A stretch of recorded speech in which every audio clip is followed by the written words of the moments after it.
Welcome in, everyone. Happy Super Bowl week, Chris. Happy Super Bowl week. As some of you might have seen on all of my social media today, including our FAA social media, I am officially a Bengals fan account for the next 7 days.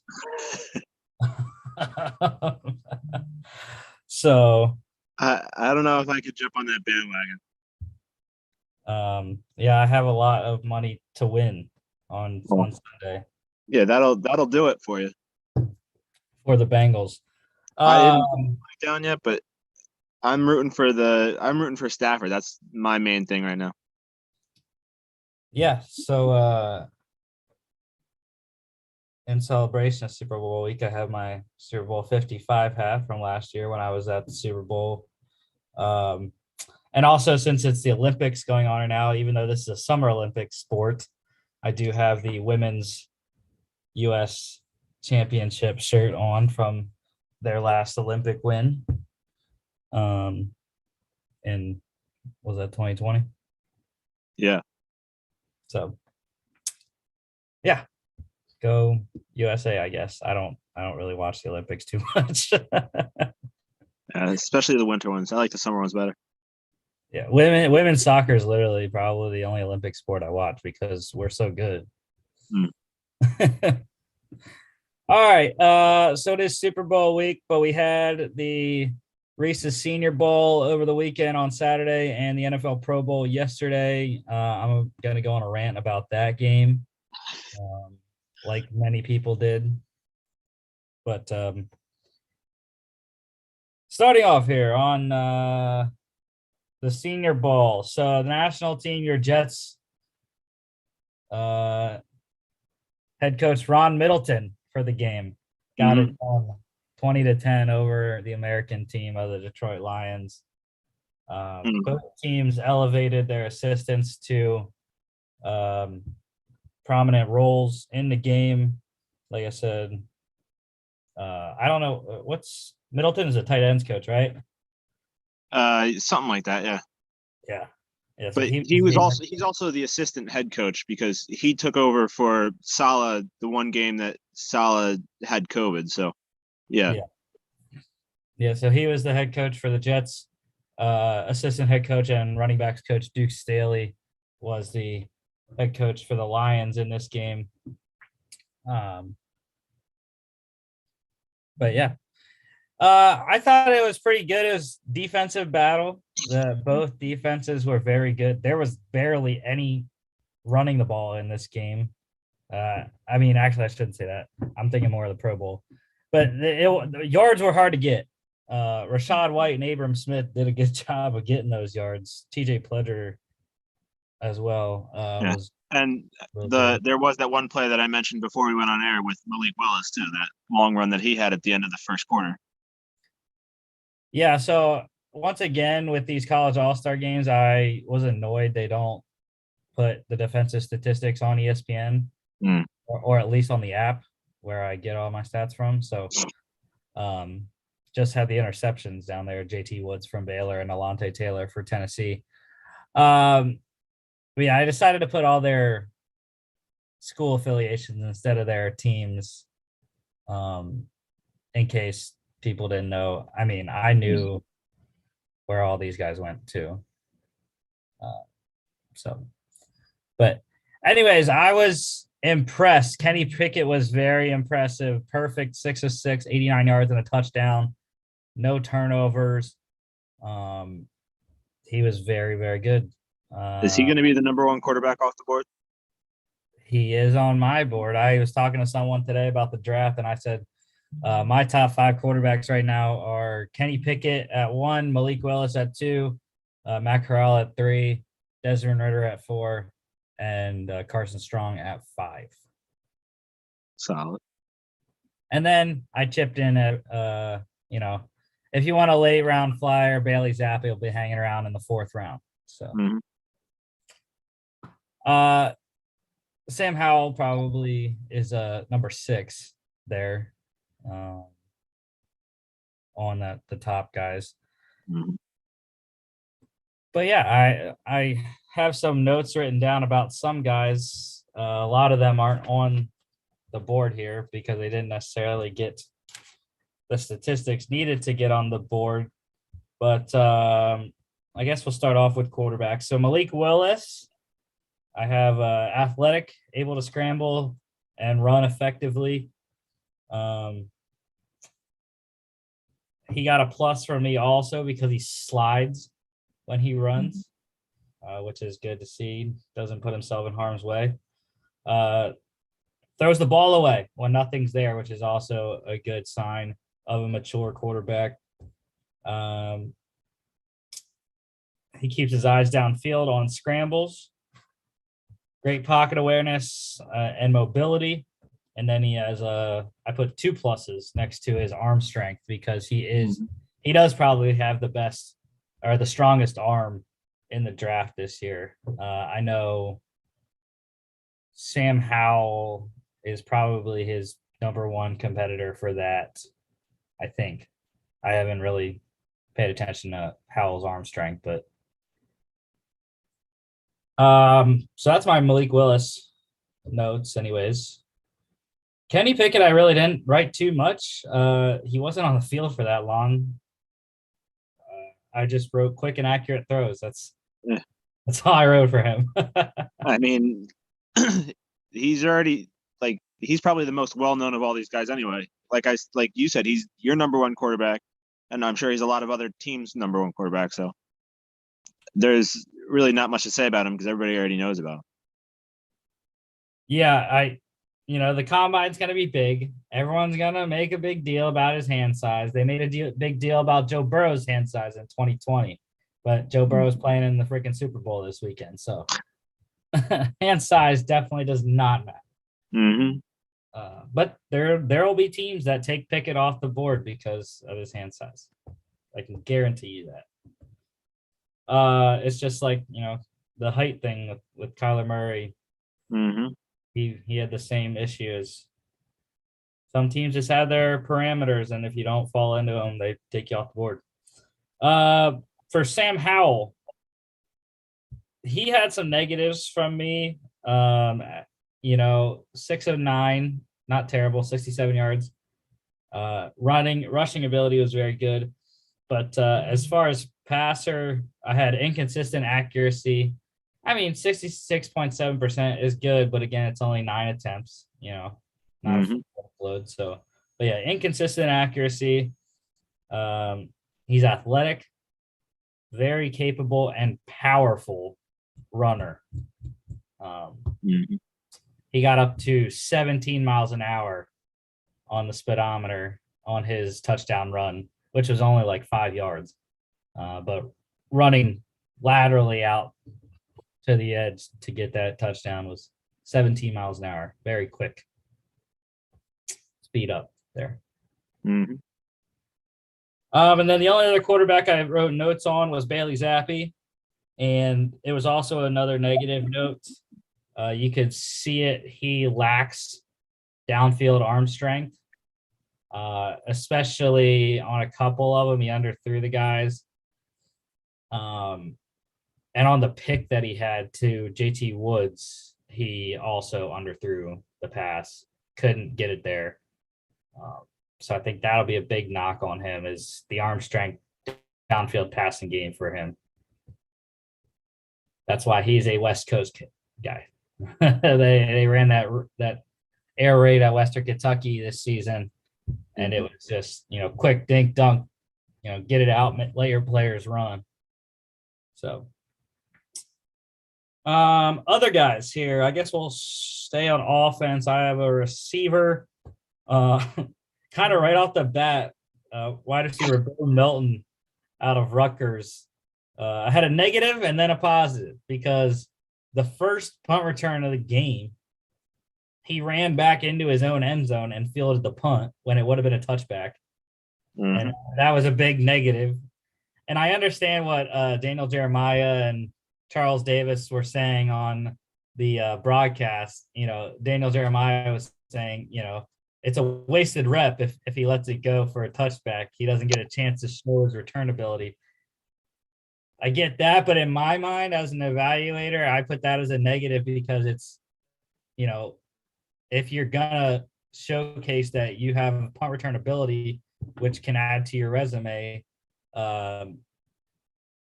I got to know that you're smart enough to let the ball go at the same time. So that was a negative. But then later on, he had a very nice punt return, got around the edge on the left side, and picked up some yards. So it kind of evened out for Bo Melton. Other guy, last guy on offense here, I had tight end Jake Ferguson. You can see he scored a touchdown. I believe he was the leading receiver for the game too. 3 catches, 62 yards, and a touchdown out of Wisconsin. For him, I had excellent rack, run after catch, especially on his touchdown. It was a shorter throw, and he ran for a lot of yards into the end zone. Trying to see how many yards that touchdown was. It was 20, I believe. 25. Yeah. And then defensively, I only had notes on 2 guys, 2 defensive ends here. D'Angelo Moore out of Western Kentucky, plus on the bull rush. He absolutely just dominated Jake Ferguson on one of them, which, that's tight end on a defensive end. That's a tough matchup for Jake. But then later on, he did the same thing to one of the left tackles, just bowled him right back in to the quarterback. So definitely really good bull rush for D'Angelo Malone. And then the other guy defensively I have is Boye Mafe from Minnesota. Good hand usage, able to beat set tackles very quickly. He has a nice repertoire of moves that he showed off at the Senior Bowl with his hand work against some of the tackles there. And then I do have one special teams player that I wrote down. It is not a biased opinion, even though it sounds like it would be because it's a Penn State player. But punter Jordan Stout, booming leg. That is what I wrote down. He rocked his first punt of the game, 59 yards. I don't think it was a touchback either. I think he put it down right inside the 10-yard line. I know he had 2 punts inside the 20 out of his 4. So booming leg for Jordan Stout if you're looking for a punter. So yeah, those are the guys I had notes on.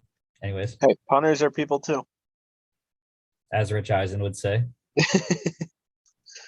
And I mean, obviously it's a different position, but we saw how important a kicker could be too. So you gotta pay attention both to every kickers were position. terrible. Both kickers were terrible in this game. Both missed the field goal. Mavis out of Iowa State was particularly bad. But I thought Cameron Dicker was better, and he missed that short-ish field goal from like 30-something out. So suffice to say, if there's only one kicker that has a chance to get drafted this year, and it's Matt Ariza from San Diego State. Mm-hmm. But yeah, I was entertained by the Senior Bowl. It's tough when these all-star games and you got all kinds of different guys playing throughout the game, especially you only get like a quarter of each quarterback kind of. So but yeah, Malik Willis, not the greatest of days. 2 for 4, 11 yards. Did have a good rushing day, 454. But yeah, passing was not a very good day for him. Carson Strong struggled passing as well. But it's just one of 3. I forget how Daniel Jeremiah put it. I don't remember what he used, the word he used, but it's one of 3 chances you get to show yourself to teams. You know, you got the All-Star games, Mhm. the combine, and pro days. So there are 3 chances. You get. Mhm. Technically 4 chances if you count the season. Yeah. But anyways, didn't have any betting spreads or over-unders on this game. So let's go to the Pro Bowl. AFC, yeah, I know it looks really weird because there were too many stats. I had to make 2 columns and it just looks weird. Mhm. Anyways, AFC won 41-35, and they were expected to win. They have now won, I believe, like 4 out of the last 5 or something like that. I'm not surprised. The AFC is a lot more stacked. Yeah, but the Pro Bowl is stupid. It is. It was the worst production I've ever seen. Like, why do we even have it if guys aren't going to try? Yeah. You know, like it's supposed to be the best of the best in the NFL, and then they're freaking 2-hand touching out there, and sometimes they wrap up. Mhm. Yeah, the Pro Bowl is probably the worst All-Star game in all of the major sports. Yeah. I mean, maybe the NFL should go do what all the other sports do, put it right in the middle of the season. Mm-hmm. Well, yeah, because I mean, at the very least, that adds more players because automatically this game eliminates the 2 Super Bowl teams, so they can't participate. Mm-hmm. And I mean, it's the end of the season, so the players that either didn't make the playoffs or what, even the players that did, they're just, since this game means nothing, they don't want to play. They want that extra week at home or extra week to do whatever. They don't Yeah. want to play in a meaningless game. Yeah, a lot of guys opt out. I mean, you know, Tom Brady retires and he doesn't come to the Pro Bowl. You know, there were a lot of alternates. And like I said, I mean, it's good. It's good for the guys that get in as alternates because it still says on their resume that they made a Pro Bowl. Mm-hmm. But at the same time, you know, it's not that prestigious anymore like it used to be when they had it in Hawaii. Mm-hmm. That was always a thing, you know, growing up. You know, the Pro Bowl, you get a trip to Hawaii. Mm-hmm. How much better is that? Now you get to go to Orlando. Like you can go to Orlando anytime you want.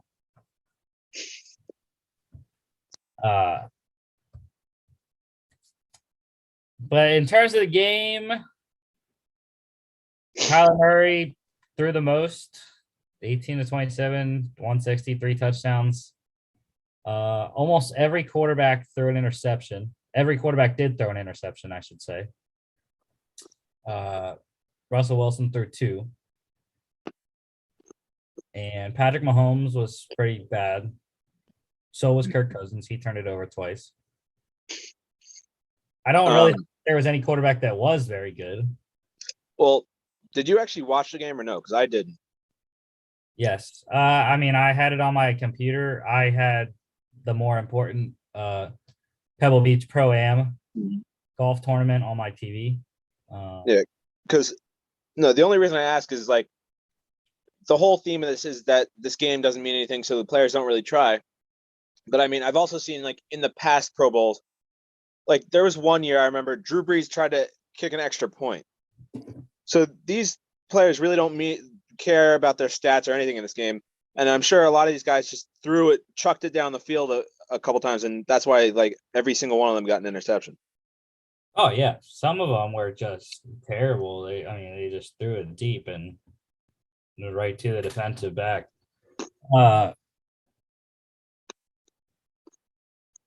But actually, no, I didn't have the golf tournament on my TV. I had the Senior Bowl on my TV because Senior Bowl was still going on when this game started.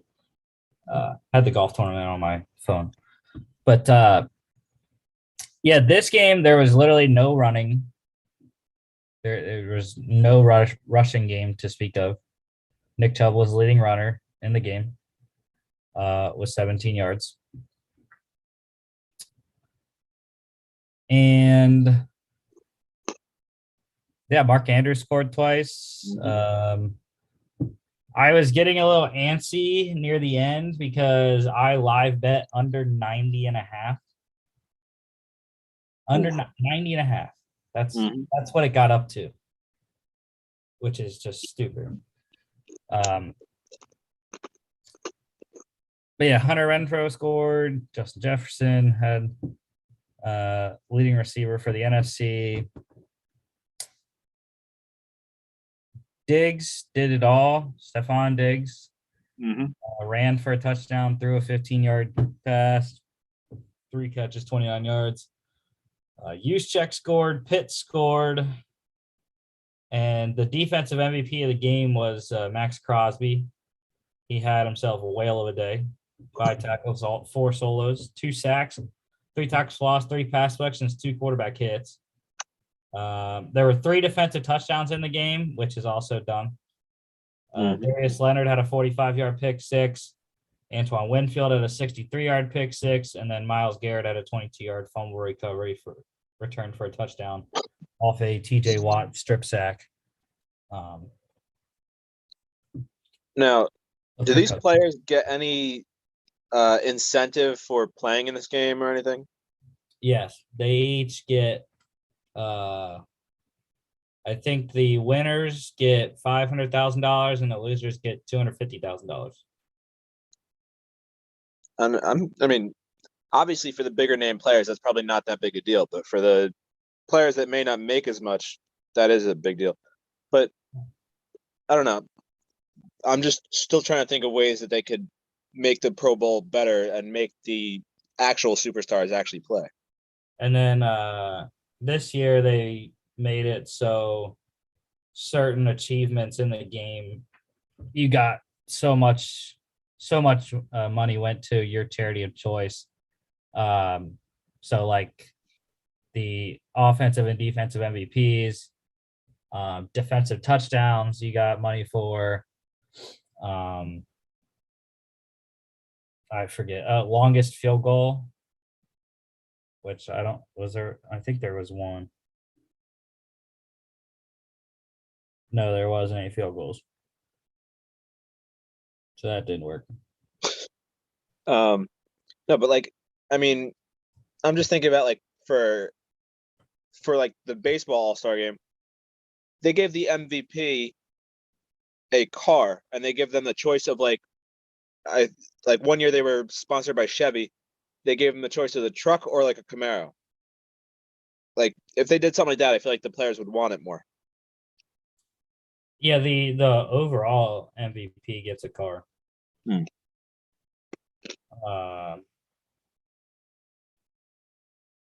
I don't have an issue with putting it in the middle of the year. Why not? Yeah. Week 9. And then you can eliminate this BS week that we have in between the championship games and the Super Bowl. Because no one wants to wait this extra week. I mean, no. The only thing is, though, it would take away from the Senior Bowl. Because the Senior Bowl is always Pro Bowl weekend. Yeah. So you'd have to make a decision if you're Jim Nagy, the executive director of the Senior Bowl. Do we still play it this weekend? Well, Super Bowl Saturday, there's nothing really going on. After, huh? Super Bowl Saturday, there's not really anything going on, so why not do it that day? Yeah, but it conflicts with traveling for the teams because they're scouts. Even though, like I said before, a lot of the personnel for the teams don't stay for the game, but there are some teams that stay and watch the game. So, and also, you know, there are some people that want to be at the Senior Bowl in the Super Bowl, and they can't just like book their stuff at the Super Bowl for that week and then like go to Mobile Saturday and come back to LA or wherever it is on Sunday. Mm-hmm. It's a lot more stringent on the travel for the teams. So, but yeah, they'd have to either. I think they would probably push it back a week to the weekend after the Super Bowl. That would be my thinking, but the NFL is not going to change it.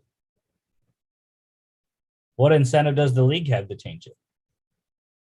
Well, I just think the players themselves might want the Pro Bowl to be in the middle of the season too, because that would also give the players like a built-in bye week, at least the ones that don't participate in the Pro Bowl. Yeah. It's also difficult to do that and say you're a Pro Bowler after only 8 weeks, though. That's the other issue is like, do you have enough info to know who is actually good this year or not after 8 weeks in terms of individual players? Yeah.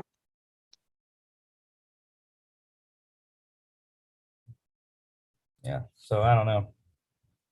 Unless you want to do it the weekend right after the season, the regular season, have a week in between, but then that negates the first seeds bye week. Well, then they get 2 weeks. Exactly, which is way too much time for them. You can't sit for 2 weeks. I mean, I've never been a believer in the bye week in the first round of the playoffs anyway, because the bye week team never really does that good in the playoff. Yeah. Obviously, this year both number ones lost. Did they both lose in the divisional? Yes. Yeah. So the bye week didn't help them this year. 2 number ones and a number 2. Yeah, I don't know. NFL's got a lot to look at the owners meeting coming in March. I also liked it when they did the draft a couple years ago. Instead of the AFC versus NFC, I liked when like the legend players drafted the teams and coached them. That was so terrible. That was so terrible. I like keeping it AFC NFC. I think they need to try to get back to Hawaii. They really screwed the pooch on that one. The NFL not. I actually don't know what the issue was on why they didn't renew their deal with Honolulu Stadium. I believe it's the University of Hawaii whose stadium they play in. So maybe that was an issue. Hawaii might have wanted more money. I don't know. But I was trying to find the Pro Bowl awards here because, of course, it's not very easily found on ESPN's app, just like many things. You try to find,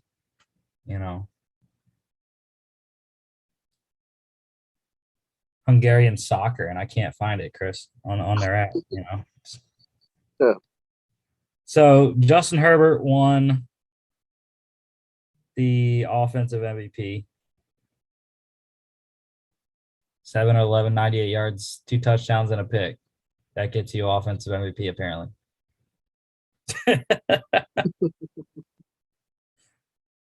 But he did a first touchdown to Mark Andrews, and then he threw another one to Andrews for the last score of the first half. And then, obviously, like I said, Crosby was the defensive MVP. He was a monster. So, yeah. Last year it was, or they didn't have it last year. My bad. 2019, the Lamar Jackson, Calais Campbell. For when he was playing for Jacksonville.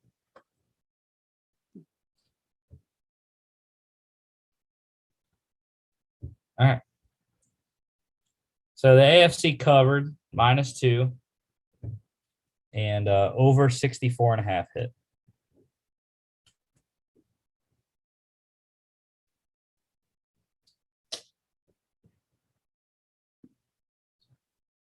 Okay, no NCAA news that I found. So I'm gonna go right into NFL news. Starting off with some hirings. We have one head coaching gig left. That's the Saints. Because the Dolphins, they got their guy, hired Niners offensive coordinator Mike McDaniel. The Niners are going to get 2 more third-round compensatory picks. McDaniel, the first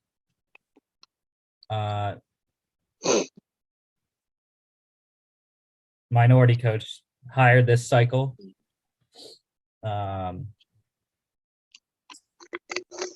So, yeah, I mean, I don't know. We'll see how that works. I think it's a good hire in terms of Tua. I think running the Shanahan offense is going to be really good for Tua.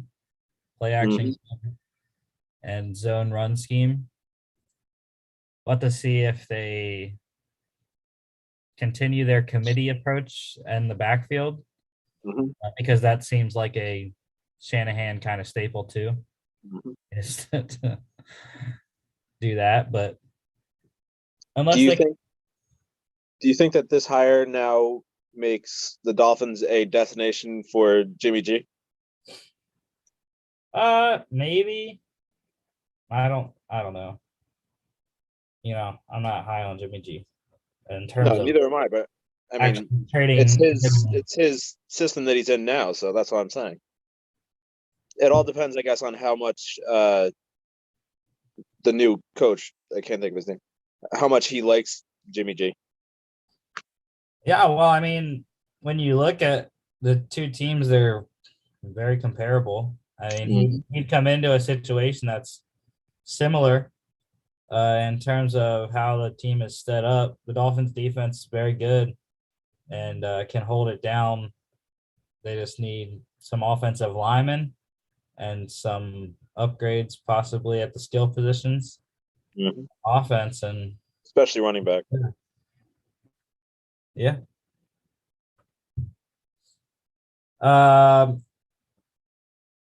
Texans also, weirdly enough, got their head coach that no one knew was even in the running except for the Texans. They promoted associate head coach / defensive coordinator Lovie Smith to head coach. He is back as an NFL head coach, former Bears head coach, former Illinois head coach as well. So yeah, that's great. Yeah. Now, it's just, I don't know. I don't believe it personally, but it's just weird that these two hirings happened right after the whole thing with Brian Flores. Not saying that it has anything to do with each other, but his whole argument was about the whole minority coaching thing. And then boom, in the same week, or was it the same day or a day apart, 2 got hired right away. Yeah, McDaniel got hired a couple days after. He got hired this weekend. And then Smith, the final word that I got was he got hired today. Yeah. And then, I mean, for the Saints, obviously, they have their eyes set on another minority coach. But again, I'm not trying to make it about race, but it's very odd and coincidental that it's all going on. Who are you talking about for the Saints? I heard that they're going after Bieniemy. He interviewed. I think just like all along that many people have thought, I still think it's going to be Dennis Allen. Sean Payton's been grooming Dennis Allen for a long time to be a head coach. Which, interestingly enough, I watched the Sean Payton movie with Kevin James. Oh yeah. It wasn't the worst thing, but it was not that great. Taylor Lautner was pretty good in that movie. But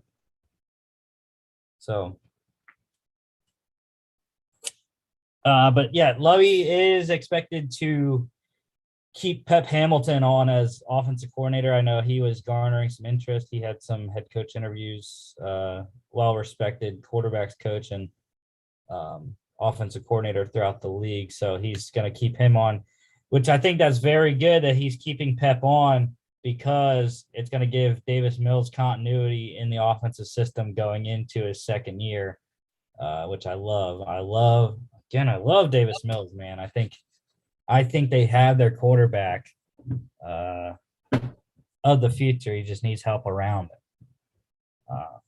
it. And also, I believe they expect to retain Josh McCown as well. Josh McCown's going to have some sort of role on Lovie's staff as well. The Texans said they do still think that Josh McCown is going to be a head coach someday. Mm-hmm. Just not for them right now. So those are the two head coach hirings. Some former head coaches got hired around the league as well.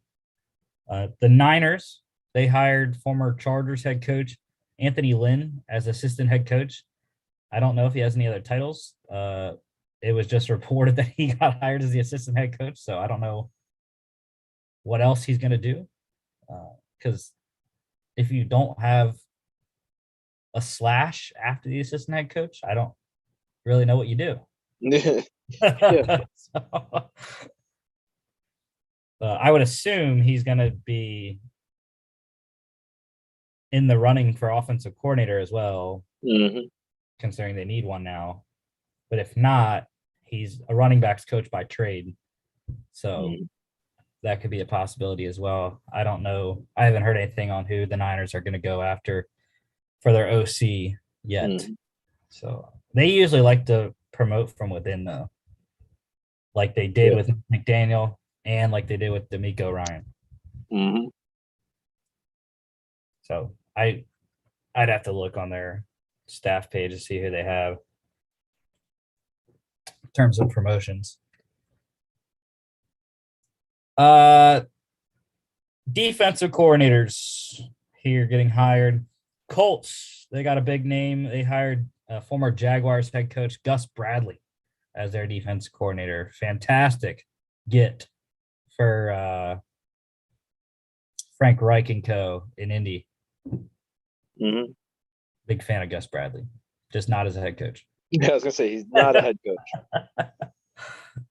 But yeah, his defenses are usually nasty, man. He's got some nasty players to work with in DeForest Buckner and Darius Leonard. Mm-hmm. I mean, the Colts defense was definitely not the problem with that team.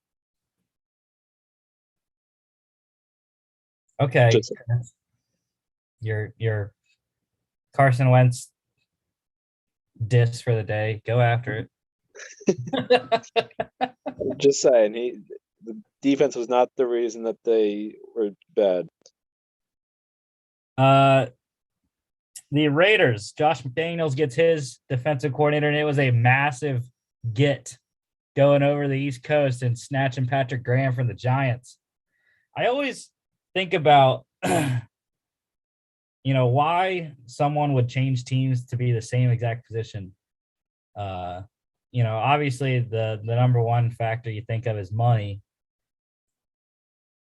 But I mean, because you're going to either you stay and you're with a new head coach, or you go and you're with a new head coach. Mm-hmm. So, I don't know what the difference was in terms of why he switched, but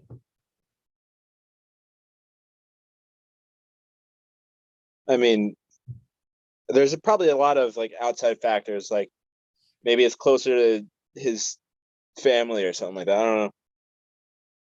yeah, I think it also depends on how much say he's gonna have, and personnel decisions. You know, is he going to be able to hire all of the coaches, the assistant coaches that he wants? Are there already assistant coaches that the Raiders kept that he is good friends with, or that he knows well and knows he works well with, or has worked with previously? I think also a big thing is, the players. What players do each team have? And I think both defensively, the Giants and Raiders, I think are pretty similar. Mm-hmm. The Giants have some big guys, Leonard Williams, their biggest guy, James Bradbury as well. And then the Raiders, you got Max Crosby and Yannick Ngakoue.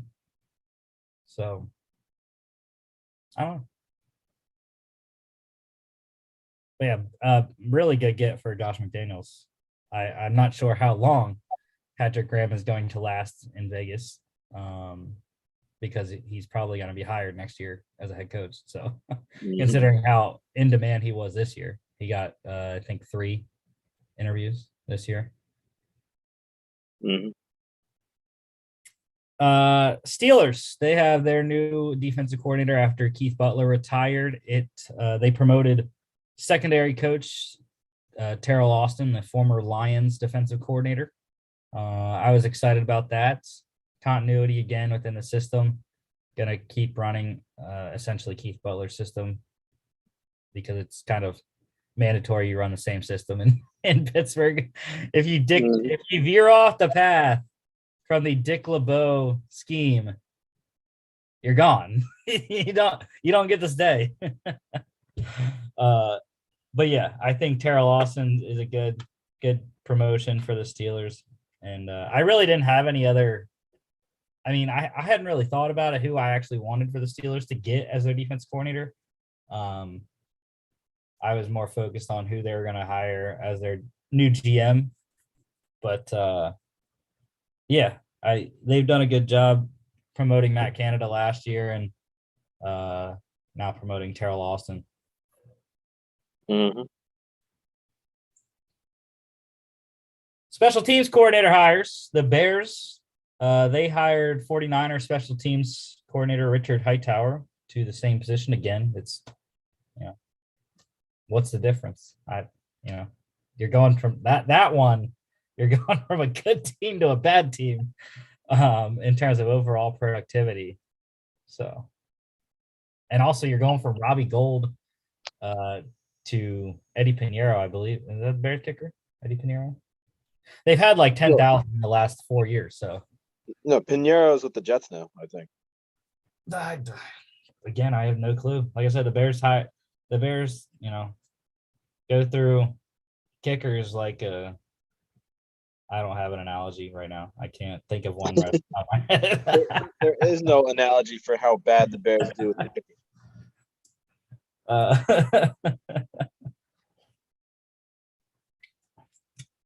I guess I could say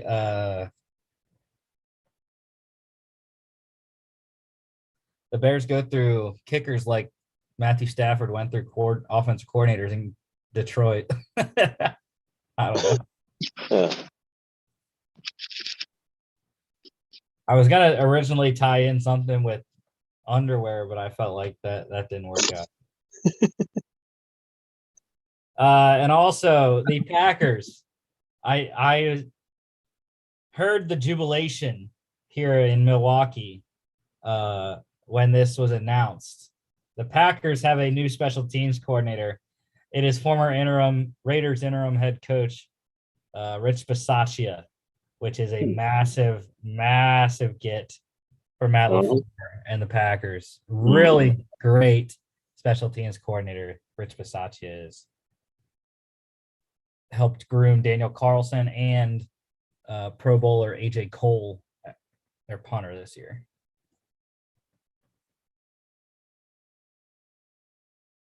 All right, coordinator interviews. I just have one team interview, the Giants, looking to replace Patrick Graham.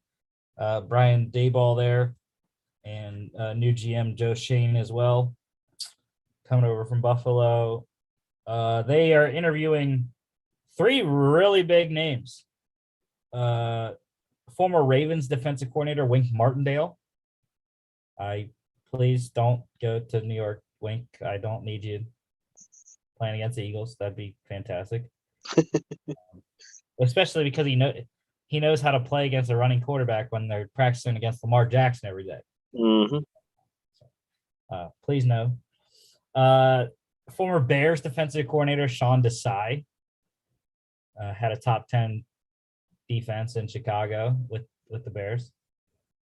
And then Titans senior defensive assistant and former Lions head coach, former Eagles defensive coordinator as well, Jim Schwartz, interviewing for the Giants. Again, please no. Please hire Sean Desai.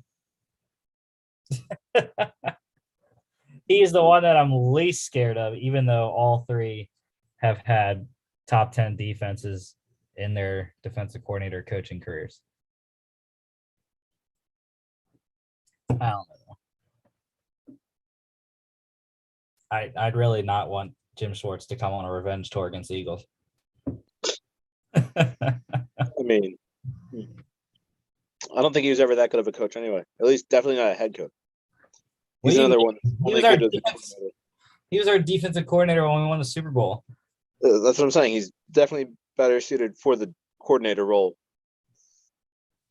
Until he gets hired in the 2023 coaching cycle.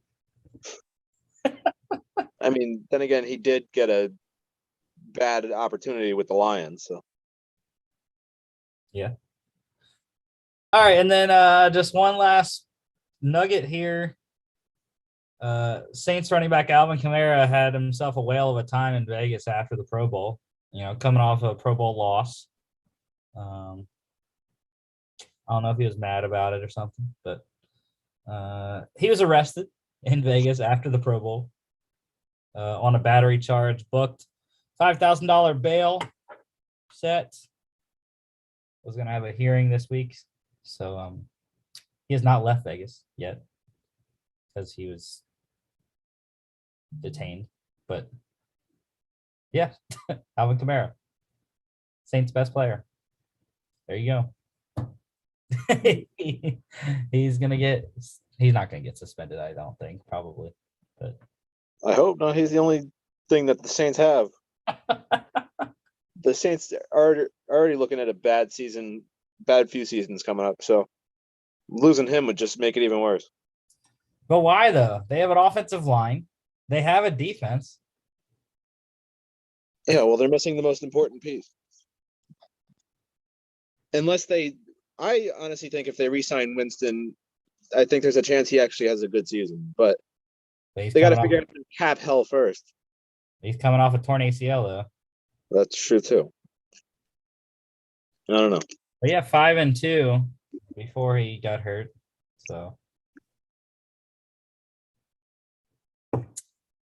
but yeah, we won't talk about Super Bowl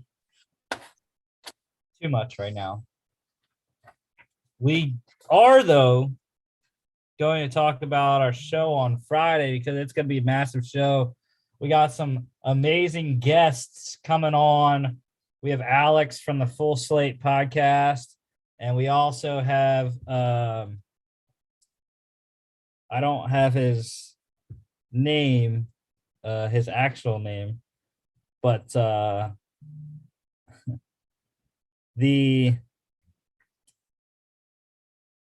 man that runs Wagers for the Boys on Twitter as well. 2 betting gurus that I follow and I'm a part of. They're a part of the massive Twitter betting community. So we will have both of them on here on Friday to break down their best bets of the Super Bowl, player props, over under spreads, etc. I will also have my best bets as well. Not that I'm that great, but so yeah, we'll have those on.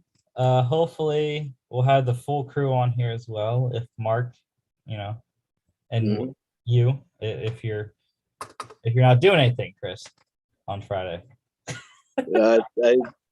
I will be here. And also, just an announcement. We'll be posting more in the coming weeks. We have booked a great guest for our March 4th Football Friday show.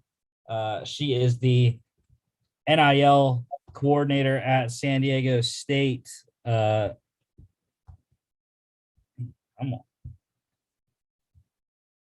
Michelle Meyer. Meyer. Yeah. Michelle Meyer. So she will be coming on and talking about name, image, likeness, and the landscape of how college sports, and specifically for us, college football, is looking right now. And we're going to ask her some questions about it. So you and Mark have homework to do before Okay. that show to get questions ready for Michelle. So yeah, like I said, we'll have more promotions on that. We'll also have promotions on the guests we have for Friday out on the Twitter, on the social media this week.